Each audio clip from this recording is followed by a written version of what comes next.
ജഗദ്ഗുരു ആദിശങ്കരാചാര്യ സ്വാമികൾക്ക് ജന്മം നൽകിയ നാടാണ് കേരളത്തിലെ എറണാകുളം ജില്ലയിലെ കാലടി എന്ന ഗ്രാമം.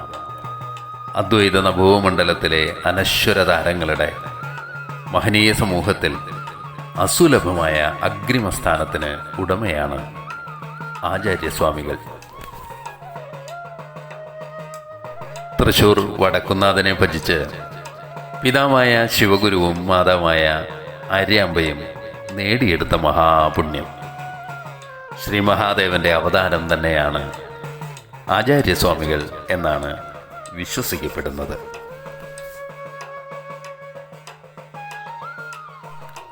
കാലടിക്ക് സമീപമുള്ള ശ്രീ തിരുവെള്ളമാൻതുള്ളി മഹാദേവ ക്ഷേത്രത്തിൻ്റെ ചരിത്രം ശ്രീ ശങ്കരാചാര്യസ്വാമികളുടെ ജീവിതവുമായി ഇഴചേർന്നതാണ്.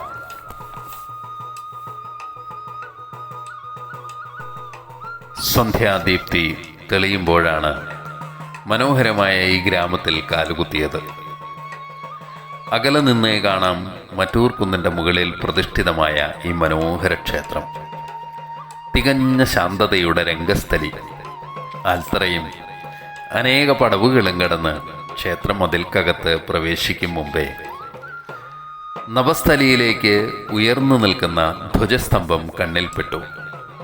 ശ്രീ മഹാദേവനെ മനസാൽ നമിച്ച് അകത്ത് പ്രവേശിച്ചപ്പോൾ അതിപുരാതനമായ ഈ പാവന സങ്കേതത്തിൻ്റെ ആധ്യാത്മിക അന്തരീക്ഷത്തിൻ്റെ നിറവ് അനുഭവേദ്യമായി. തിരുവെള്ളമാൻതുള്ളി ശ്രീ മഹാദേവ ക്ഷേത്രം എന്നാണ് ഈ ഈശ്വര സന്നിധിക്ക് പേര്. ശ്രീ ശങ്കരാചാര്യരുടെ അമ്മ ആര്യാമ്പാദേവിക്ക് ശ്രീ വടക്കുന്നാഥൻ ദർശനം നൽകിയ പുണ്യഭൂമിയാണിവിടം. ശ്രീ വടക്കുന്നാഥൻ്റെ നിതാന്ത ഭക്തയായ ആര്യാമ്പയ്ക്ക് വാർദ്ധക്യത്താൽ വടക്കുന്നാഥനെ കണ്ടു വന്ദിക്കാൻ ആകാതെ വന്ന സാഹചര്യമുണ്ടായി. ആ അമ്മ അതിൽ വളരെ മനോവിഷമത്തിലായി. സകലാശ്രയമായ ഭഗവാനെ ഇനി എങ്ങനെ ദർശിക്കും? അങ്ങനെയാണ് ശ്രീ പരമേശ്വരൻ ആര്യാമ്പയ്ക്ക് സ്വപ്ന ദർശനം നൽകിയത്. കാലടി ഗ്രാമത്തോട് ചേർന്നുള്ള മറ്റൂർ കുന്നിൽ എത്തുക. അവിടെ ഒരു വെള്ള നിറത്തിലുള്ള മാൻ തുള്ളിക്കളിക്കുന്നത് കാണാം. ആ കുന്ന് എനിക്ക് മറ്റൊരു ഊരാണ്, മറ്റൂരാണ്. അമ്മയ്ക്കെവിടെ എന്ന് ദർശിക്കാം. സ്വപ്ന ദർശനം മാഞ്ഞു. ആര്യാമ്പ മറ്റൂർ കുന്നിലെത്തി. ആശ്വാസവും ആനന്ദവും നുകർന്ന് അവരവിടെ കണ്ടു. അതാ തുള്ളിക്കളിക്കുന്നു ഒരു വെള്ളമാൻ. ആ കുന്നിന് സമീപമുള്ള ചെറിയൊരു കൊക്കരണിയിൽ നിന്ന് അവർക്ക് ഒരു ശിവലിംഗവും ലഭിച്ചു. മറ്റൂർ കുന്നിലെ ശ്രീ തിരുവെള്ളമാൻതുള്ളി മഹാദേവ ക്ഷേത്രത്തിലെ പ്രതിഷ്ഠ ആര്യാമ്പയ്ക്ക് അന്ന് ദർശന പുണ്യം ലഭിച്ച ശ്രീ വടക്കുന്നാഥൻ്റേതാണ്. അങ്ങനെയാണ് തിരുവെള്ളമാൻതുള്ളി ശ്രീ വടക്കുന്നാഥൻ്റെ സന്നിധിയായത്. ഭക്തർ വിദൂരസ്ഥലികളിൽ നിന്നുപോലും എത്തിച്ചേരുന്ന ഈ ക്ഷേത്രത്തിന് 1200 വർഷങ്ങളുടെ പഴക്കമുണ്ട്. ചരിത്ര ദൃഷ്ടിയാൽ ശ്രീ ശങ്കരാചാര്യരുടെ ജീവിതകാലം ക്രിസ്തുബ്ദം 805 മുതൽ 837 വരെയാണ്. അക്കാലയളവിലാണ് ഈ ക്ഷേത്രം നിർമ്മിതമായത്. കോവിലും നമസ്കാര മണ്ഡപവും ചുറ്റമ്പലവുമെല്ലാം കരിങ്കല്ലിൽ കമനീയമായി ഒരുക്കി. തിരുമുറ്റത്തും കരിങ്കൽ പാളികൾ വിധിച്ചു. 2 നിലകളുള്ള ശ്രീകോവിലാണ് ശ്രീ മഹാദേവന് ഇവിടെയുള്ളത്. ശ്രീകോവിലിന് 2 അറകളുമുണ്ട്. ഗർഭഗൃഹത്തിനകത്ത് ശ്രീ വടക്കുന്നാഥൻ അനുഗ്രഹാശിസുകളോടെ ഭക്തർക്ക് ദർശനം നൽകുന്ന ചൈതന്യപൂരമാണ്. കരിങ്കല്ലിൽ പണിതീർത്ത ശ്രീകോവിലും അതിലെ കൊത്തുപണികളും മനോഹരമായ ഒരു കലാശില്പമാണ്. ശ്രീകോവിലിന് തൊട്ടു മുമ്പിലായി മനോജ്ഞമായ നമസ്കാര മണ്ഡപം കാണാം. ഭഗവാന് അഭിമുഖമായി പ്രതിഷ്ഠിതമായ ഒരു ബൃഹത് നന്ദി വിഗ്രഹം ആരെയും ആകർഷിക്കുന്നതാണ്.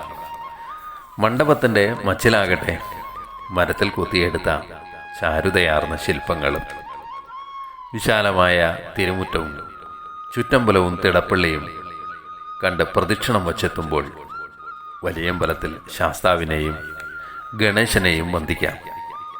ശ്രീകോവിലിന് പിറകുവശത്തായി തെളിയുന്ന പിൻവിളക്കിൽ പാർവതീദേവിയെയും ശ്രീ മഹാദേവ സന്നിധിയിൽ കൂടെ സ്മരിക്കാം. ദീപാരാധനാ നേരമായി. ഭക്തരും ക്ഷേത്രഭാരവാഹികളും സന്ധ്യാദീപങ്ങൾ തെളിയിക്കുന്ന തിരക്കിലായി. പ്രശാന്തസുന്ദരമായ അന്തരീക്ഷത്തിൽ ദീപങ്ങളുടെ സാന്ധ്യപ്രഭയിൽ തിരുവെള്ളമാൻ തുള്ളി ശ്രീ മഹാദേവ സന്നിധി സാക്ഷാൽ ശ്രീ വടക്കുന്നാഥൻ്റെ മറ്റൊരു ഊര് തന്നെയായി, മറ്റൂരായി. ശ്രീ വടക്കുന്നാഥനെ പോലെ ഇവിടെയും പടിഞ്ഞാറോട്ട് ദർശനമായാണ് ഭഗവാൻ കുടികൊള്ളുന്നത്. പൂജാതി കർമ്മങ്ങളും അതിന് അനുസൃതമായി തന്നെയാണ്. 3 കുളങ്ങളാണ് ഈ ക്ഷേത്രത്തിനുള്ളത്. ക്ഷേത്രം എത്തുന്നതിന് മുമ്പേ തന്നെ അതിവിശാലമായ ആറാട്ടുകുളം കാണാം. കുംഭമാസത്തിലാണ് സാക്ഷാൽ മൃത്യുഞ്ജയമൂർത്തിയുടെ തിരുവാറാട്ട് ഇവിടെ നടക്കുന്നത്. ക്ഷേത്രത്തിലേക്ക് നടകൾ കയറും മുമ്പ് ഇടതുഭാഗത്തായി കാണുന്ന ലക്ഷ്മി ഭഗവതിയുടെ കോവിലിന് സമീപമായി ചെറിയൊരു താമരക്കുളവും കാണാം. മറ്റൊന്ന് കൊക്കരണി എന്നറിയപ്പെടുന്ന തീർത്ഥകുളമാണ്. വെളുത്ത മാനിനെ ആര്യാമ്പ ദർശിച്ചത് ഇവിടെ വച്ചാണത്രേ. തിരുവുത്സവം കൂടാതെ വൃശ്ചികത്തിലെ അഷ്ടമി വിളക്കും ഭസ്മാഭിഷേകവും മണ്ഡലകാലവും നവരാത്രിയും പ്രദോഷവുമെല്ലാം ഇവിടെ അർത്ഥപൂർണമായി കൊണ്ടാടുന്നുണ്ട്. ക്ഷേത്രത്തിൻ്റെ നവീകരണ പ്രവർത്തനങ്ങൾ ഇപ്പോഴും നടന്നുവരുന്നു. ഭക്തരുടെ അകമഴിഞ്ഞ സഹകരണമാണ് ഈ മഹാക്ഷേത്രത്തിൻ്റെ അഭിവൃദ്ധിക്ക് അനിവാര്യം. ആര്യാമ്പയുടെ സാന്നിധ്യമുള്ള ഭാരതത്തിലെ ഈ ഏകക്ഷേത്രം ഉത്തരോത്തരം അഭിവൃദ്ധിയിലേക്ക് എത്താൻ ഓരോ ഭക്തരും കടപ്പെട്ടവരാണ്. ലോകഗുരുവായ ശ്രീ ശങ്കരാചാര്യസ്വാമികളുടെ സ്മൃതിയോടുള്ള നീതി പുലർത്തലും ആണത്.